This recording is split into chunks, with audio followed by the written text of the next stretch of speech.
thank you for turning up to this week's Brand Lab. I think hopefully you've seen the emails. It's fairly self-explanatory what goes on. We just sort of chat about branding. If you've got any questions about branding, we can talk about those. I also talk a bit about music. So if you've got any questions about music, we can do that probably at the end. And today I'm joined by Jamie, who's a writer, and he's going to talk about what he does. So I won't maybe spoil that until we sort of properly get going. So how was the bank holiday weekend for everyone? Oh, it's really good. Yeah, I mean, a lot of creative stuff going on, and just wanted to add that the actual fun part of the conversation will be when we get to the music bit, I think.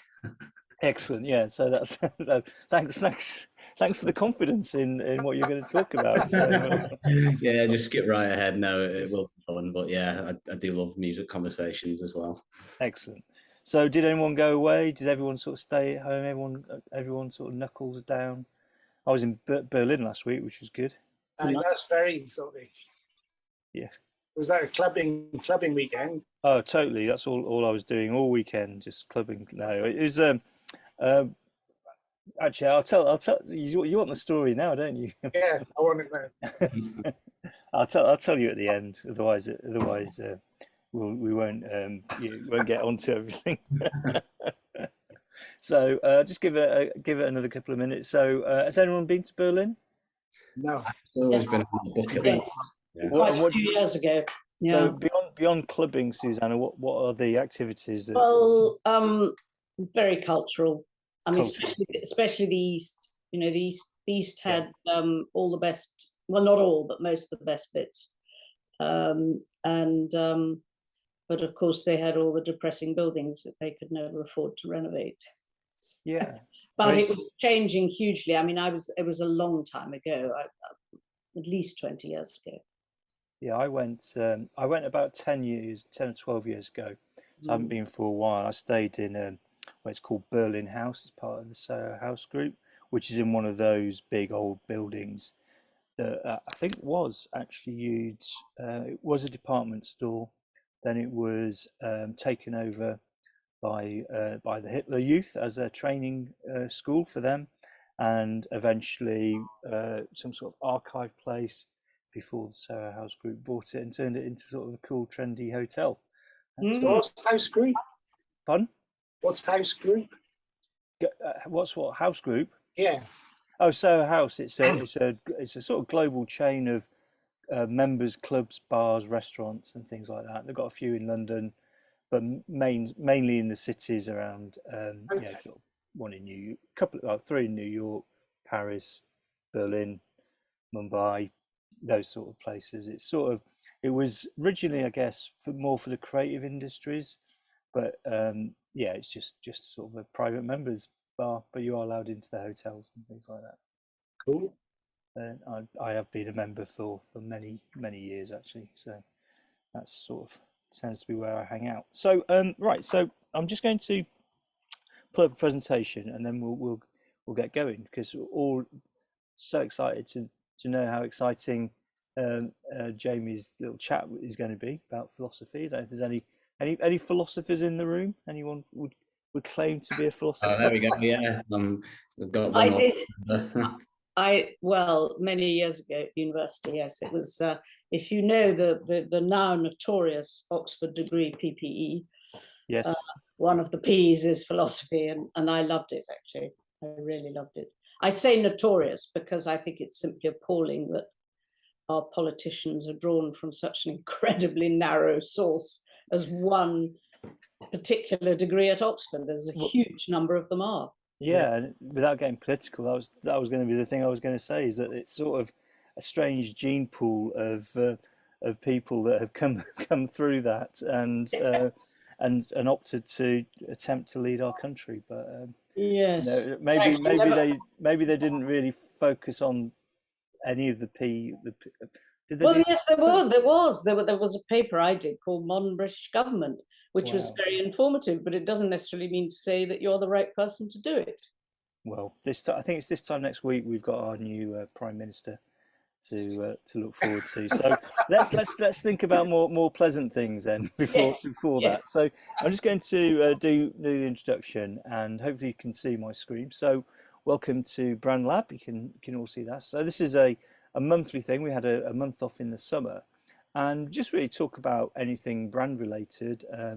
You know, get a guest speaker in to talk about something, which this week is Jamie. So hi, Jamie. So yeah, we've all met him, and he's a writer that kind of bases some of his ways of working and developing content through using philosophy.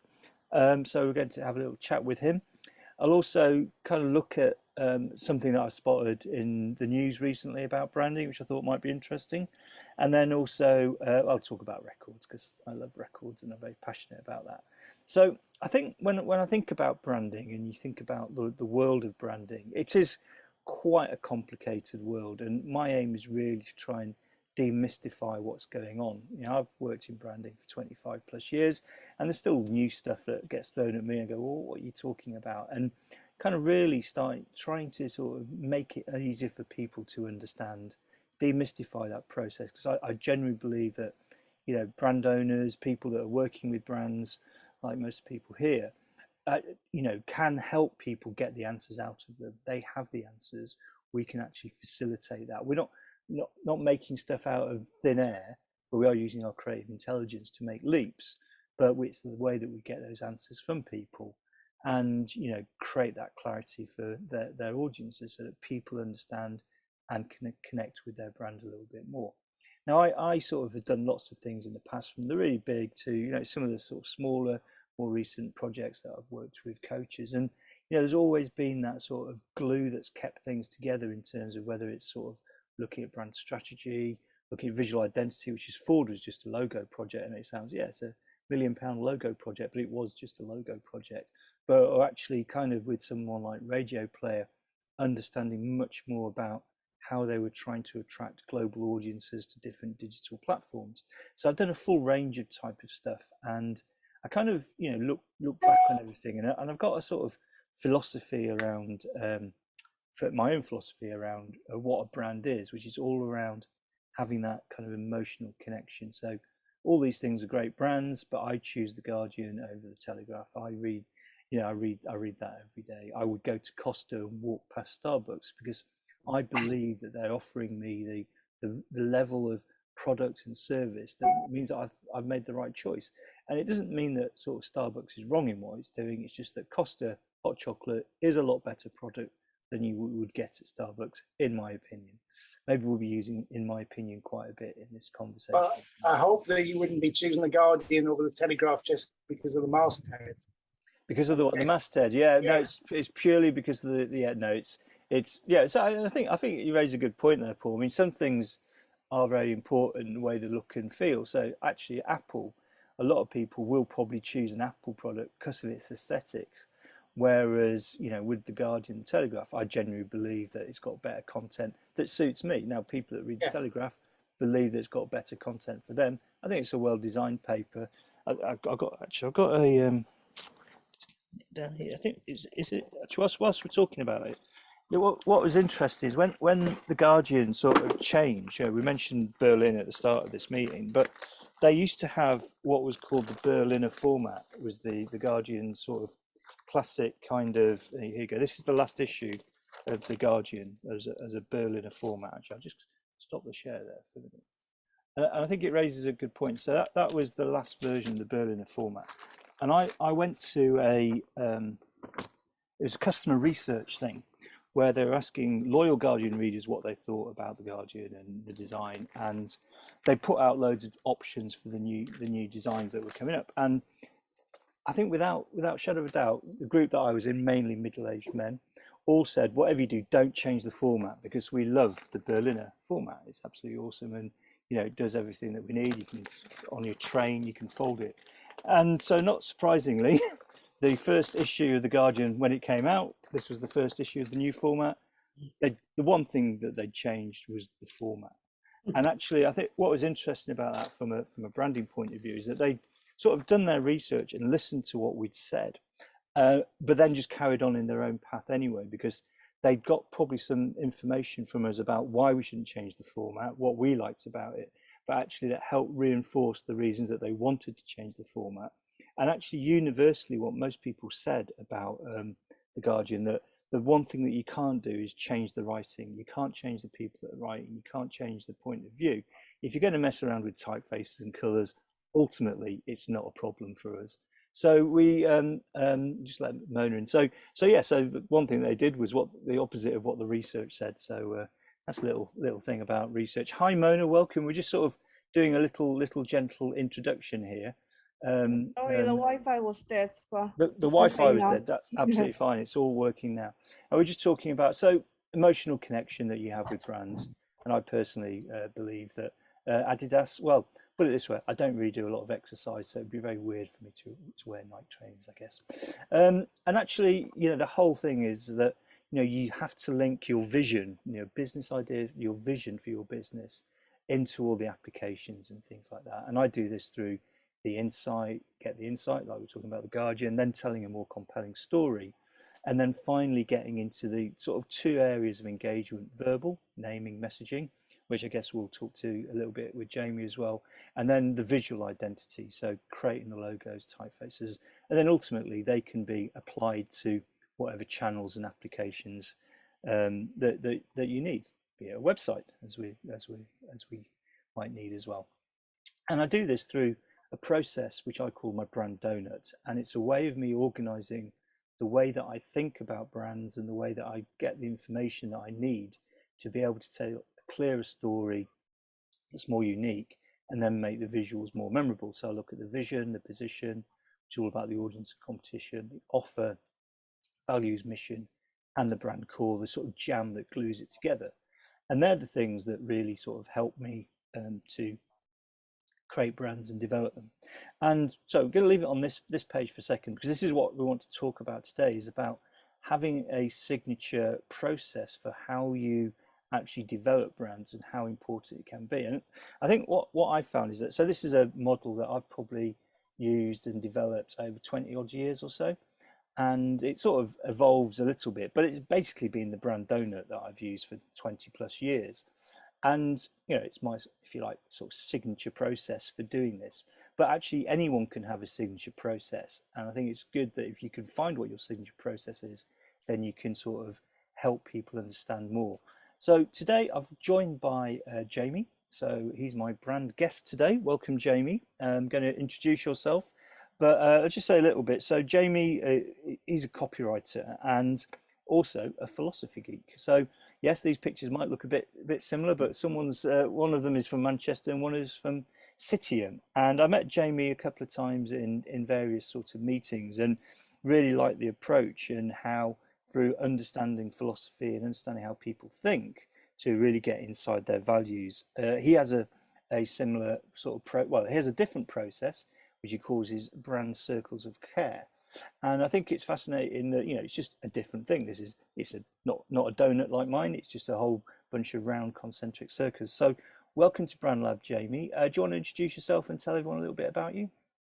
Yeah, thanks so much for inviting me today, Nigel. And just before I get into it, I just wanted to say the Aura stared at that donut the hungrier I got. So that's great branding on that respect, definitely. But yeah, a bit about myself. So I am a creative copywriter who was inspired by philosophy in my particular content perspective. And I think philosophy generally as a subject is a very deep thing, and it can have a subject to be quite esoteric sometimes, but I'm far more interested in learning more about the practical aspects of it and how it's meant to be theory over practice. So it's putting what you believe into practice.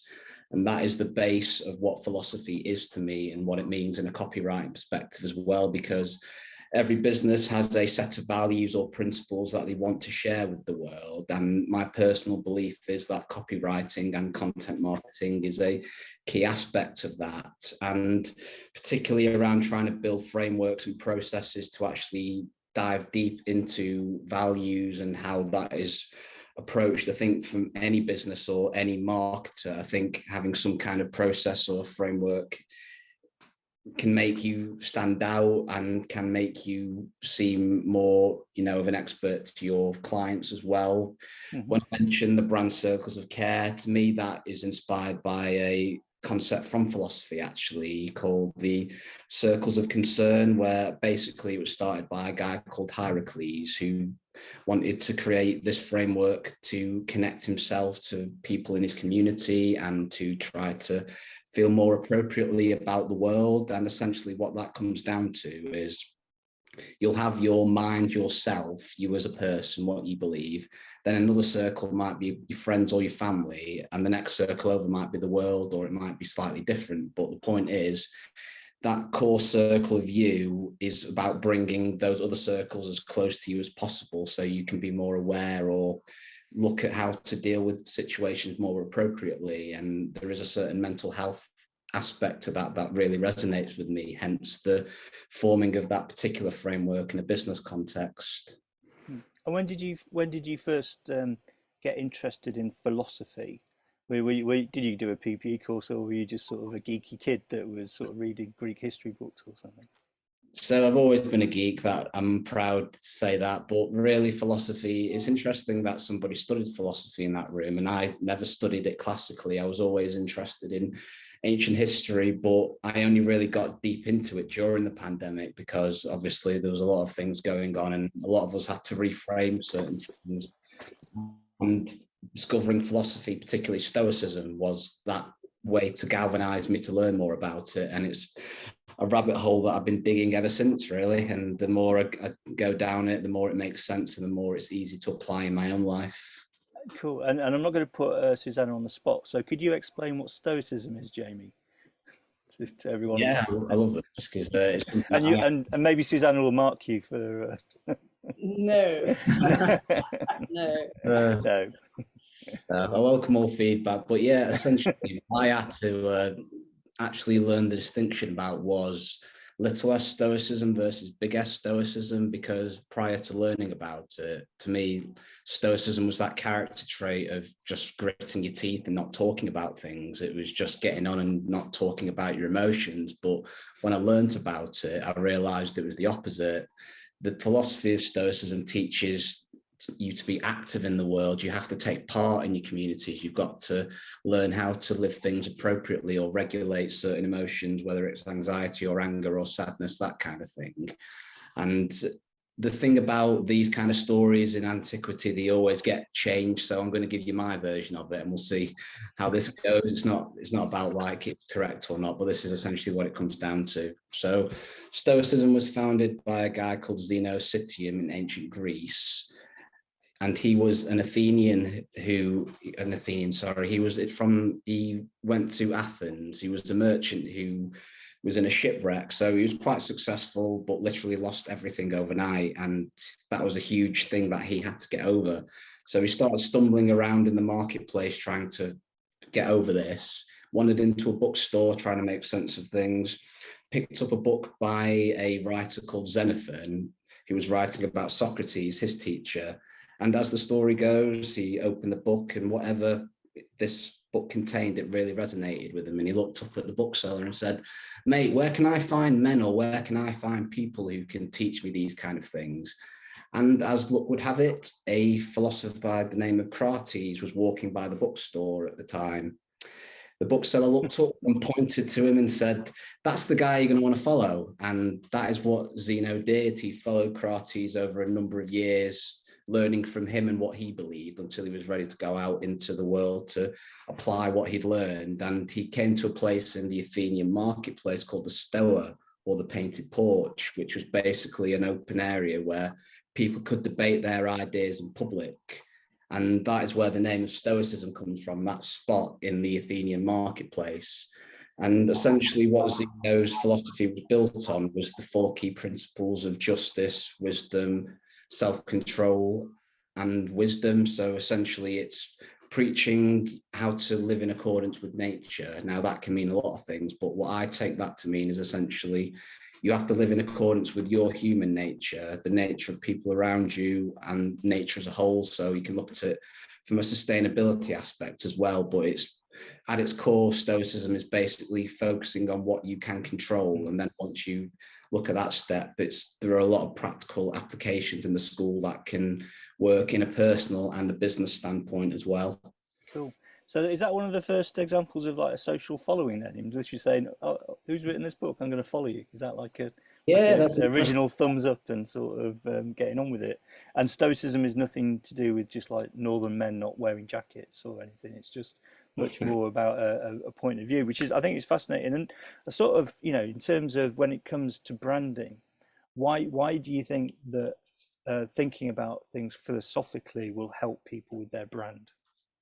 because I think it must come down to values at the end of the day. And in my personal perspective, it's easy to reel out a lot of buzzwords and you might say I'm ethical or I'm educational, but out of context, to me, that doesn't really mean anything. So I think you have to analyze it from that philosophical point of view and just to say, how have you tried to apply things practically, whether it's in personal life or in business life? And then once you've got that core foundational element, then you can look at it from your customers, your employees, or your partners and your industry point of view. And then it can all feed into a consistent voice then. And then you can share what you believe in that copywriting perspective, but also you can show it with the people around you at the same time. And practically then, how would you work with an organization then to draw that out of them, their sort of inner values through philosophy? Yeah, great. So going back to that Brand Circles of Care workshop, for example, I alluded to these buzzwords like, so say a business says they want to be ethical. So the first step in that process is to sit down and say, you have applied yourself ethically in a personal standpoint or a business standpoint. What does that mean to you? Let's dive deep into that. And then there might be another series of buzzwords that look into different aspects of it, and then within those wider circles then you'll look to see how those values are applied from an employee and a partner standpoint, customers, and then the industry, and then again it's seeing how it all flows through in a 360 journey. Yeah, I mean, something that I really believe in as well is that if you've got a set of values, it's all very well that they kind of are important to you, but they have to reflect. I always talk about reflecting what the customers want. So my values, which are part of my business name, PIN, P-I-N, PIN Creative. So P for pragmatic, which means that I am slightly northern and keep things simple, but also it means that it's going to be easier for people to understand, or I for inspiring. So you're going to get something creative out of it. I mean, I don't know if has anyone got any questions for Jamie. I've got a question for him. Yeah, I've got a question. You've got a question. Go on. Yeah, I've got a question. Shall I go? Yeah, go for it. Well, I'm just intrigued about that you've, in the last sort of 2 or 3 years, you've developed a kind of like a technique, if you like, of applying philosophy to the whole marketing thing. And do you think that's applicable across the board? Like if McDonald's came to you and said, look, really like your thinking, I want to take your view on things. For a company that's not naturally kind of, they don't necessarily seem to fit. It's not a natural fit with your strand of thinking. Do you think that you could then use that to convince them, or do you think that there's something which is so fundamental in your approach that it wouldn't make any difference whether they were rampant kind of exploitative capitalists or they were eco warriors or whatever?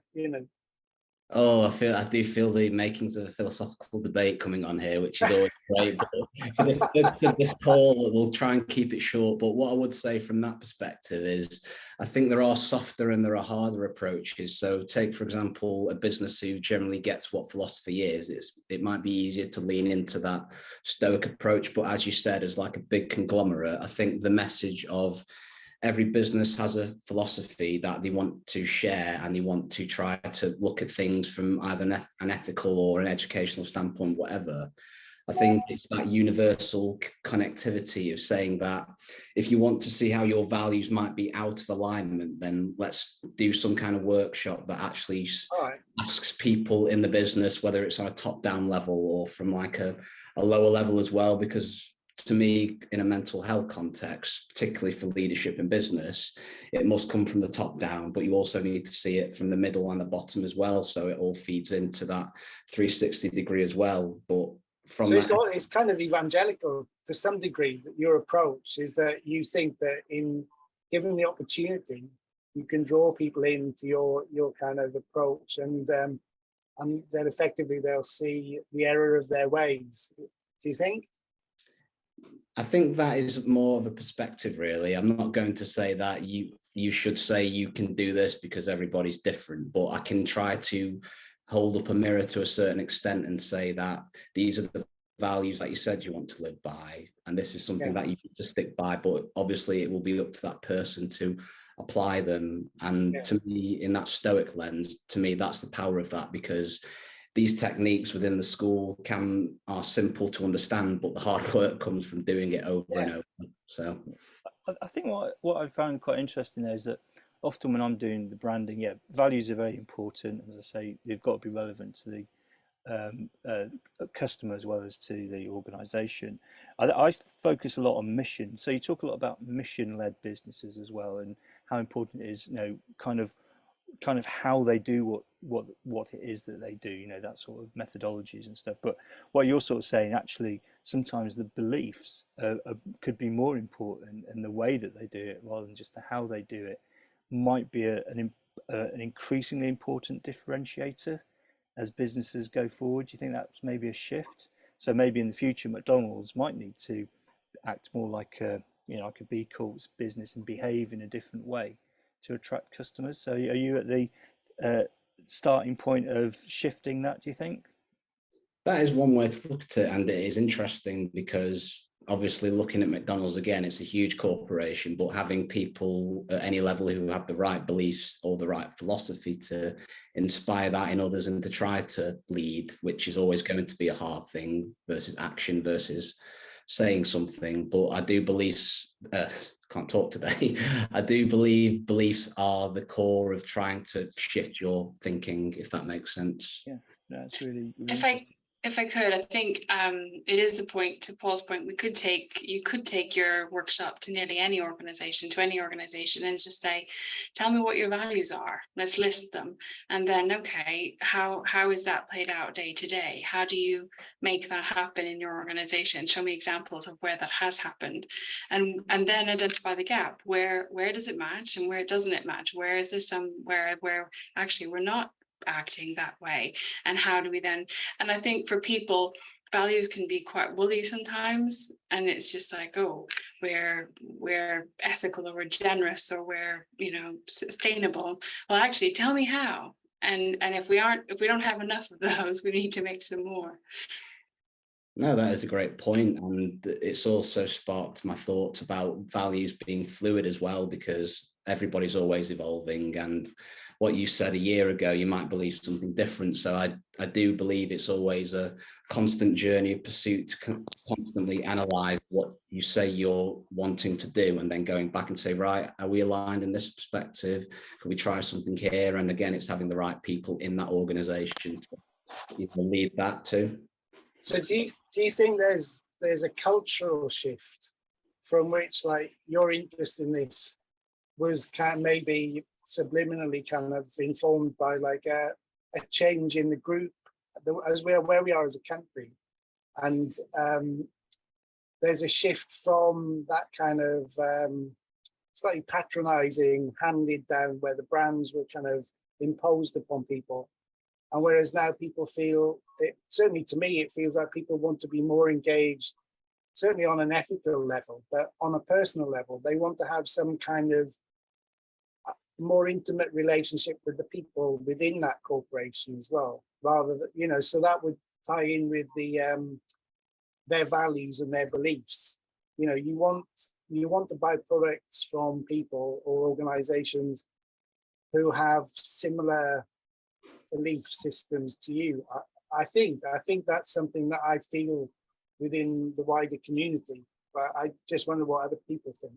No, that is a great point as well.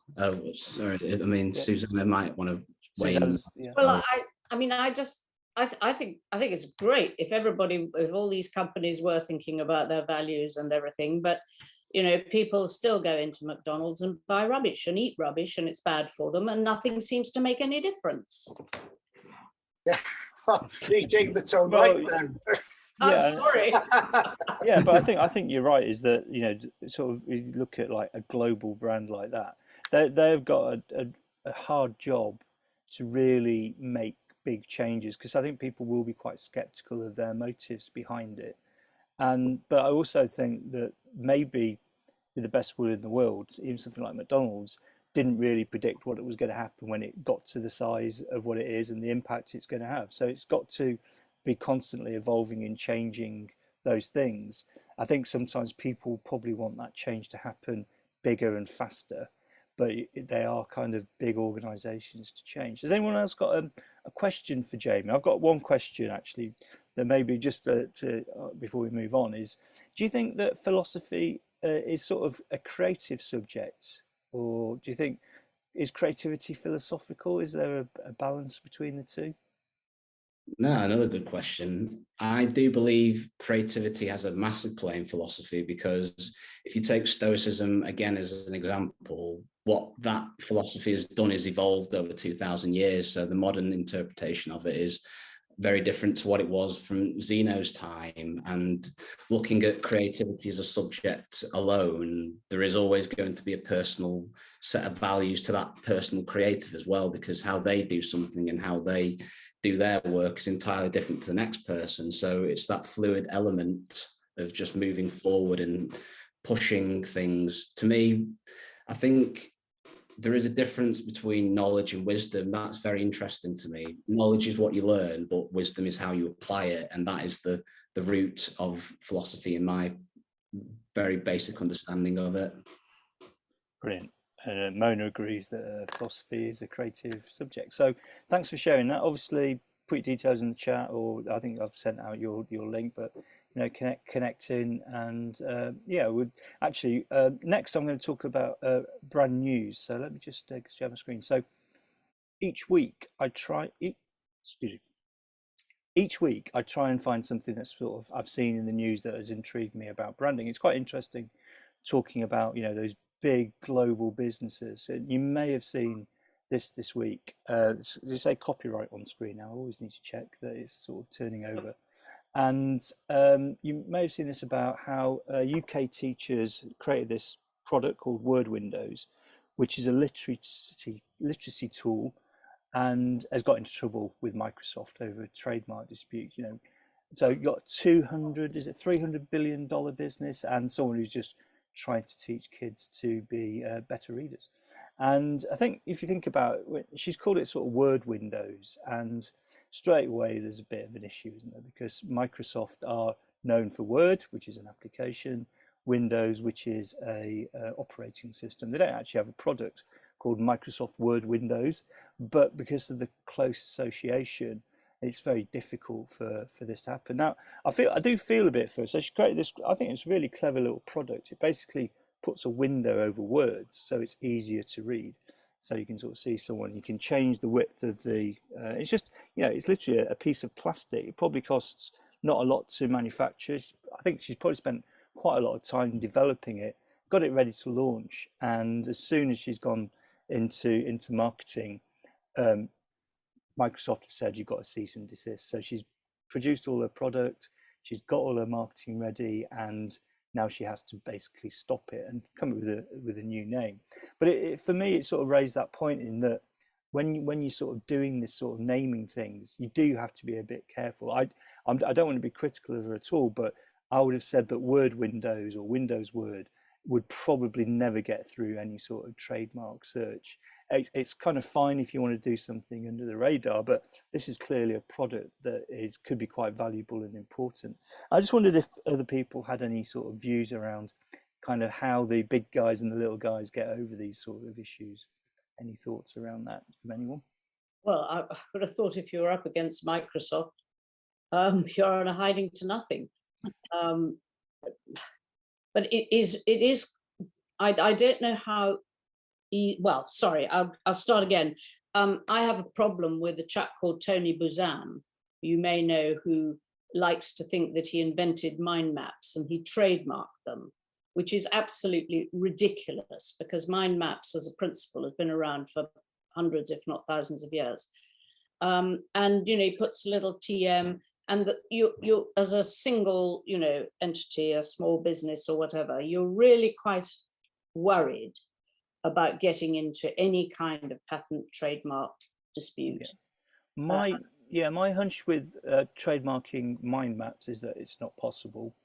But as Yes, he did it. but I'll He did get, it. yeah, I'll show you an example of something that I'm trademarking at the moment. I've already mentioned it, Mm. but it's about how you combine those words. And I do feel, I mean, I think apparently, you know, they were quite surprised that Microsoft had even heard of this company. So a little bit pleased to be on the radar. I just really hope that they can sort of Mm. resolve this. And I think, you know, when I talk about naming, you do go back to, you know, the brand donuts, really work out your story and kind of find out what's a little bit more unique. Maybe the name is a little bit literal, it's Windows in a word. And the problem is that with two very well-known literal words like that, sticking them together is almost impossible to get a trademark for, let alone a URL and stuff like that. So there's lots of principles behind naming, and one of the things I always say, you've got to be a little bit braver about things and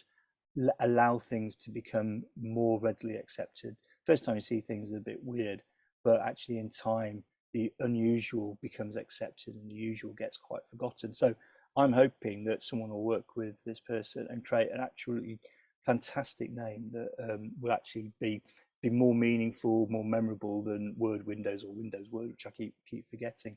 And I actually, to your point, Susanna, I've been looking into trademarking my unique property, which is brand donut.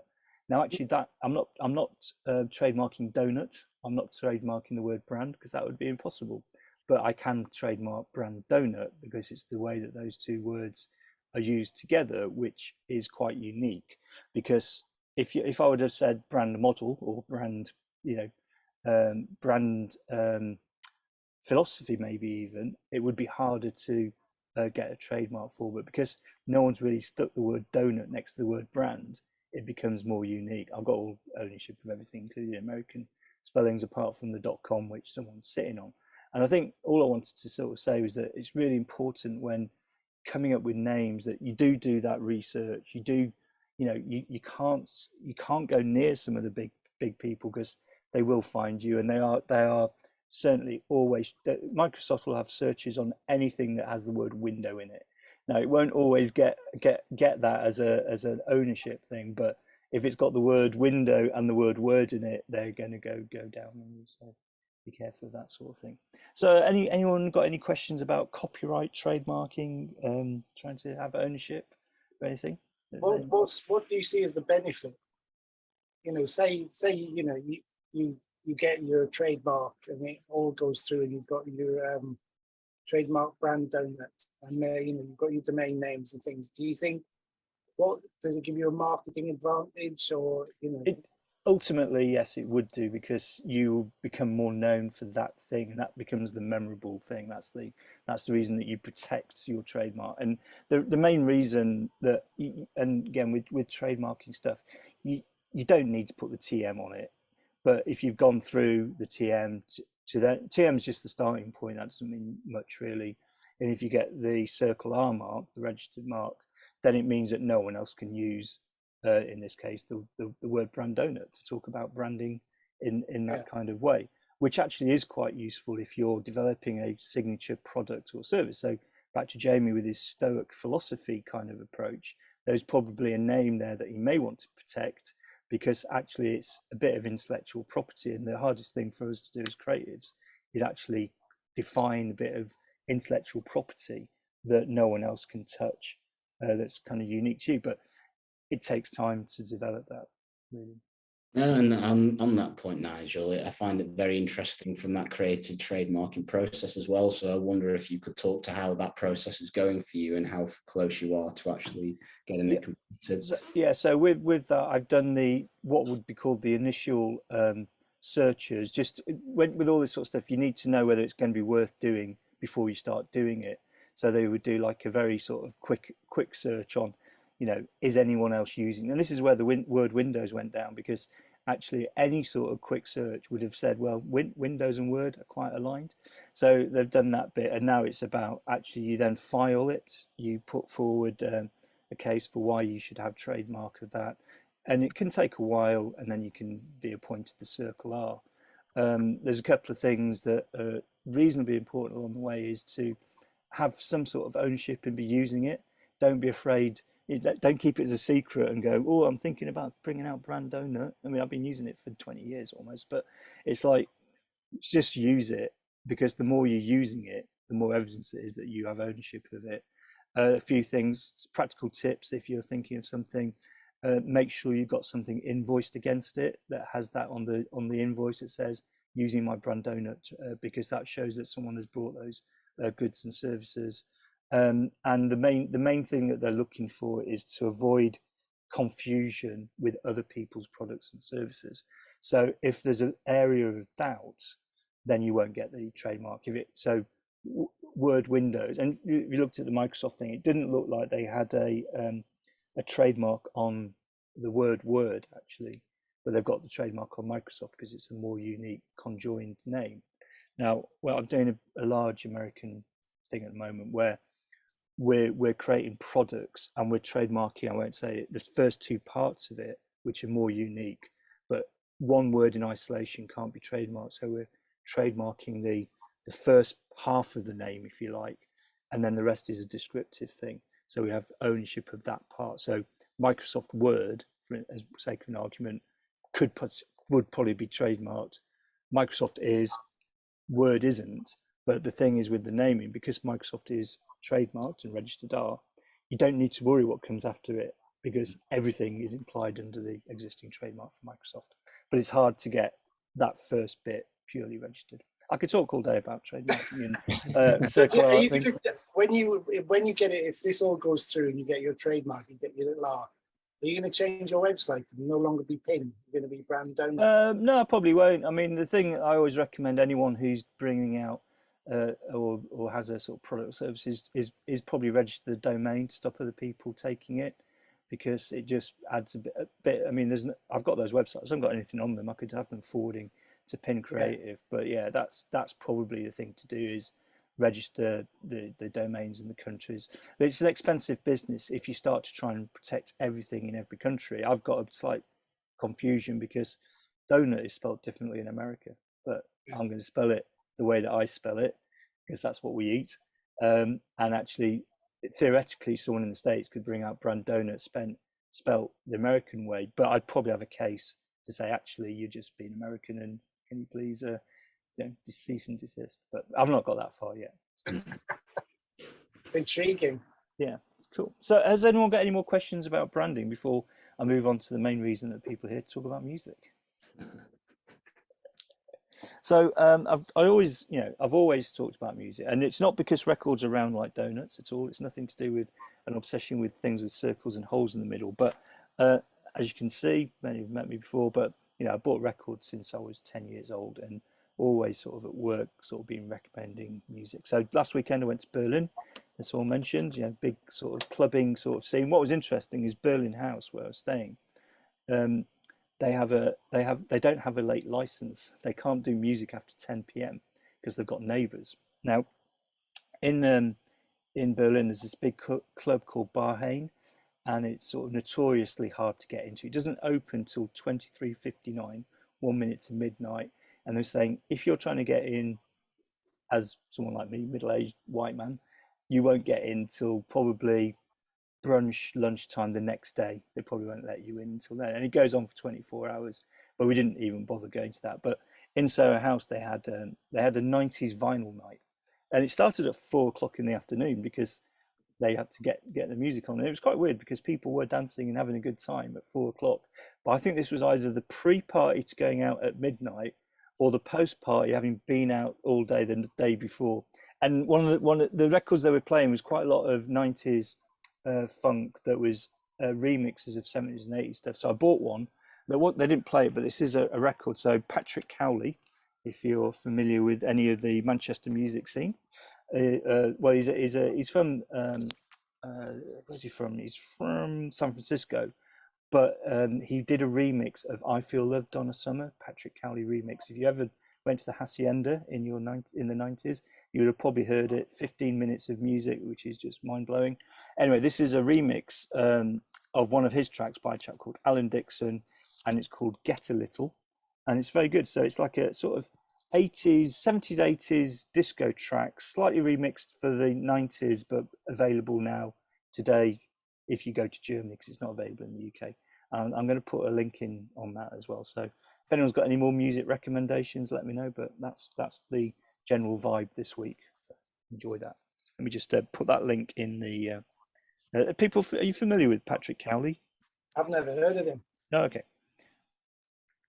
Well, he's I mean, that's the thing about a lot of the German music is known for its sort of German electro techno stuff, and he's very much in that sort of world. But I think you'll enjoy it. I think you'll enjoy it because it's slightly disco. Now I'm struggling to copy the link here. Bear with me. Is this on Spotify? It's on Spotify. It's even on Spotify, which is incredible, isn't it? I'll send the link out later. I think that's probably going to be the better one. Right. So did you buy any other records out there, or just that one? I bought this. It was a weird sort of record that I guess it was almost like a white label, and it was a sort of techno sort of remix that went into a Dusty Springfield record. It was quite weird, but quite nice. Sort of just kind of bought it randomly. So it was just and then it was like smoky Dusty Springfield jazz thing. Played it in the pub the other week. Yeah. So thank you very much, Jamie, for joining us today. Thanks, Hopefully everyone found that interesting. Thank you, Jamie. Thank Really, you. really interesting. I'm going to go back and look up my Stoics. Stoicism. That's just one person. That's all I need. That's all the movement has started. That's two. Well, maybe three. I enjoy. Can I just say, I don't know if it's of any interest. I would love people's views about it. I'm going to a social marketing conference next week. So what did I say? Yeah, social marketing, and people immediately say, "Oh, social media." No, social marketing. And I just wondered if any of that might be of interest if I were to join your next meeting. Yeah, absolutely. Yeah, no, it would be. Yeah, please do tell us more about it. And also got our FSB meetings, and we're always looking for people that are going to talk interestingly about branding and subjects. I mean, I'm fascinated about what social marketing is because I just jumped to the conclusion it was social media, but exactly that's my either naivety, stupidity, or no, not at all. It's just it predates social media. If I could just give you a very, very quick thing. I mean, the most striking example of appalling, really almost criminal marketing was Nestle selling people in poor countries the idea that rather than breastfeeding their babies, they should use powdered milk, using often water that was not pure. And somebody was saying, well, you know, if they can get that kind of behavior change for something that is really evil, surely we ought to be able to use similar techniques to persuade people to do things that are actually good for them. That's the basic idea. That's really, really, really interesting. I think sort of next month. Actually, next month is on the.